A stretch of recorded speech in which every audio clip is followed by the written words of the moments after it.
अपने एक और वीडियो के साथ सीधा और प्रतिलोम समानुपात हम कर रहे थे। तो मैंने आपको बताया था कि सीधे अनुपात से हमारा मतलब या डायरेक्ट प्रोपोर्शन से हमारा मतलब होता है उस चीज़ से जब एक चीज़ बढ़ती है तो दूसरी चीज़ भी बढ़ती है। ठीक है, जब एक चीज़ के बढ़ने से दूसरी चीज़ बढ़ रही हो तो उस प्रकार के अनुपात को हम कहते हैं कि सीधा अनुपात है। हमने पहला क्वेश्चन भी किया था, हमने दूसरा क्वेश्चन भी कर दिया था और अब हम तीसरे क्वेश्चन के ऊपर हैं। तो तीसरा क्वेश्चन करना है हमने।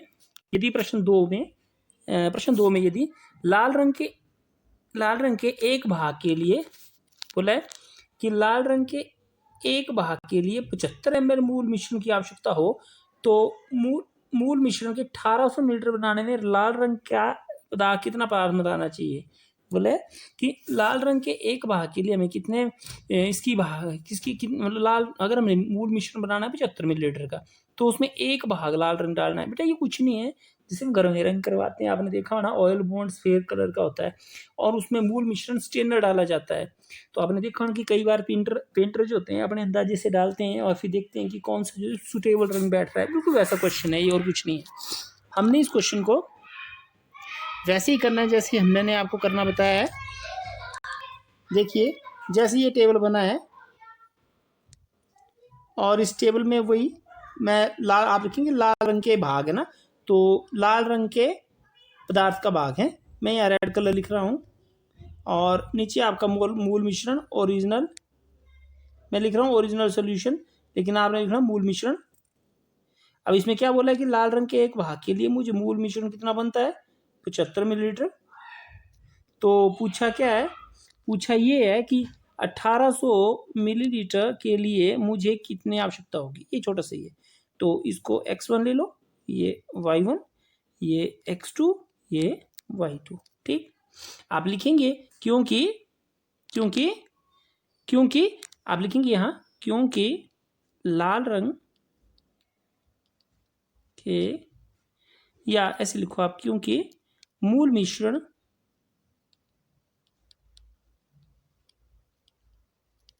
के अधिक होने पर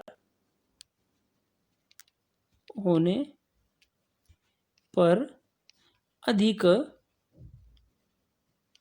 लाल रंग की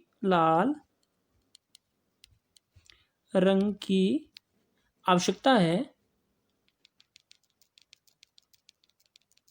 लाल रंग की आवश्यकता है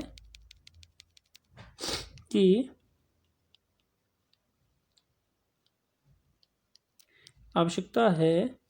इसलिए कौन सा अनुपात है ये, यह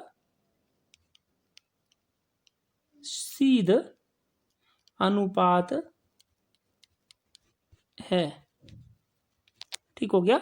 जब सीध अनुपात है तो क्या होता है, ये लाइन लिखनी पड़ेगी आपको बेटा इस एक्सरसाइज के लिए 13.1 एंड 2 के लिए। मैं चाहूँगा आप एमबीडी बिल्कुल भी फॉलो ना करें, एमबीडी में क्वेश्चन बिल्कुल अलग होंगे, बिल्कुल ही अलग। ठीक है, तो परेशान नहीं होना है आपने, है ना।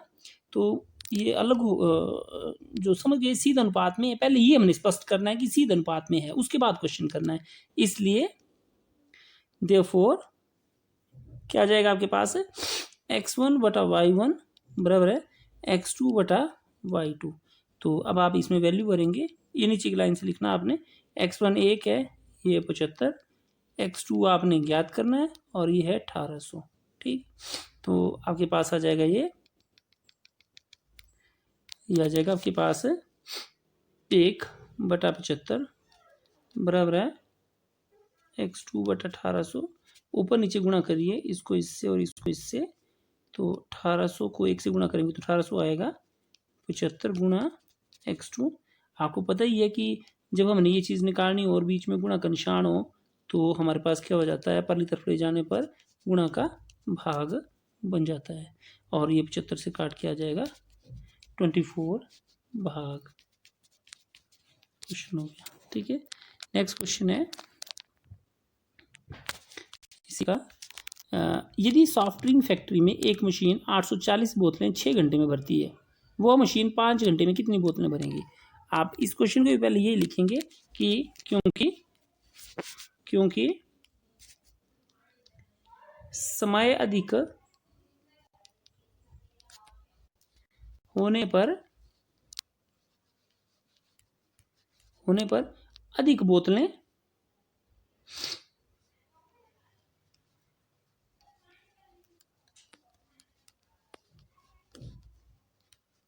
भरेंगी, इसलिए सीध अनुपात है।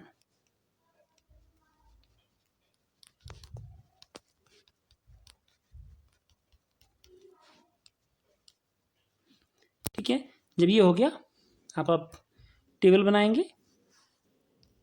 एक में लिख दो समय और एक में लिख दिया आपने बोतलों की संख्या। ठीक है, बोतलों की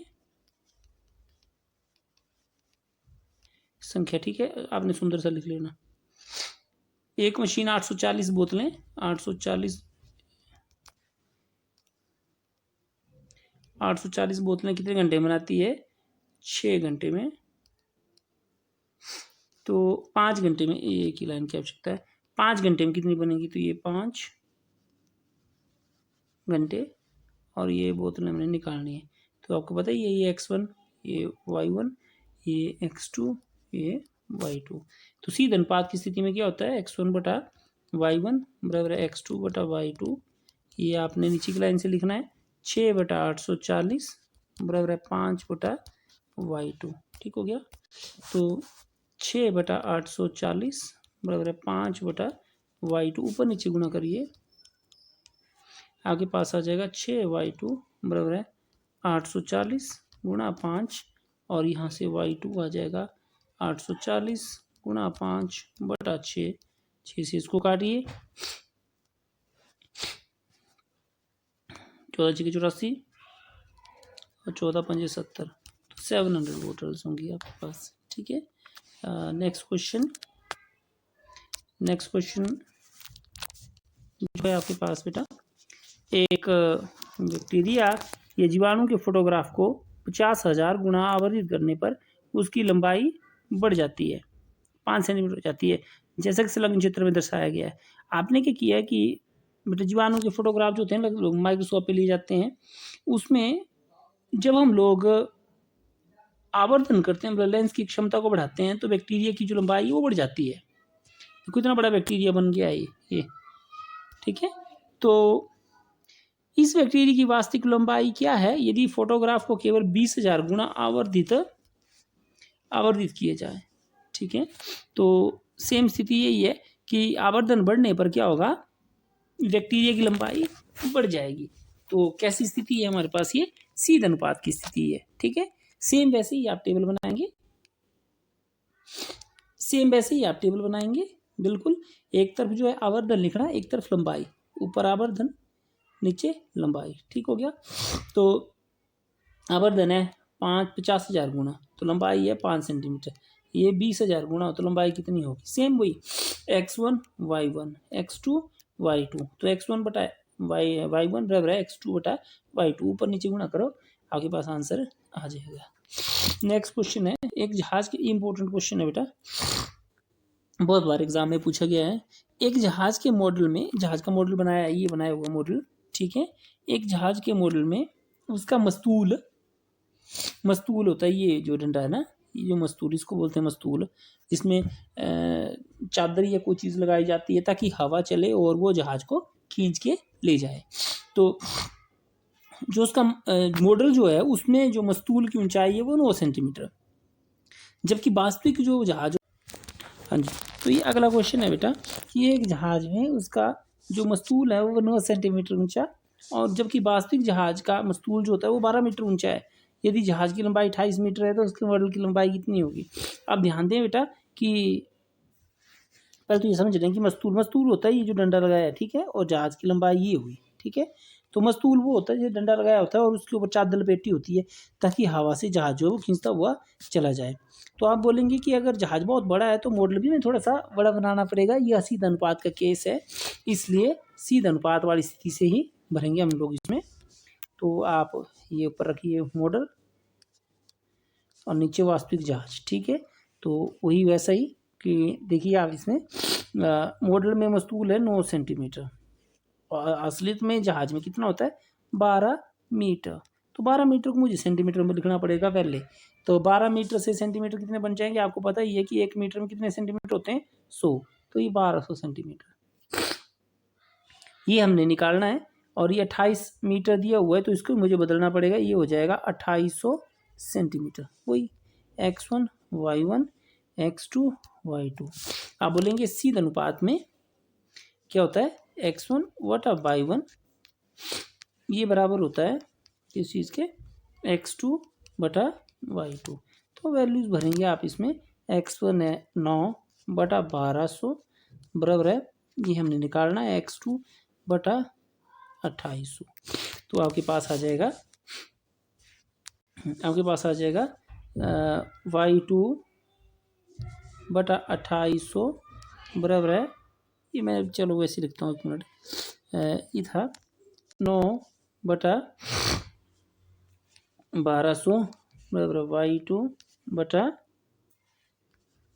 2800, ऊपर नीचे गुणा करिए तो y2 बराबर 9 गुणा 2800 बटा 1200, 0 से 0 कट गया, 3 3 9, 3 चौके 12, 4 7 28, 7 21 सेंटीमीटर। ठीक है, सारे सेंटीमीटर बदले थे इसलिए सेंटीमीटर, तो मॉडल की लंबाई ये होगी। ठीक है, तो आज के अपने इस वीडियो के साथ इतना ही बेटा, बाकी हम क्वेश्चन करते हैं अगले इसमें।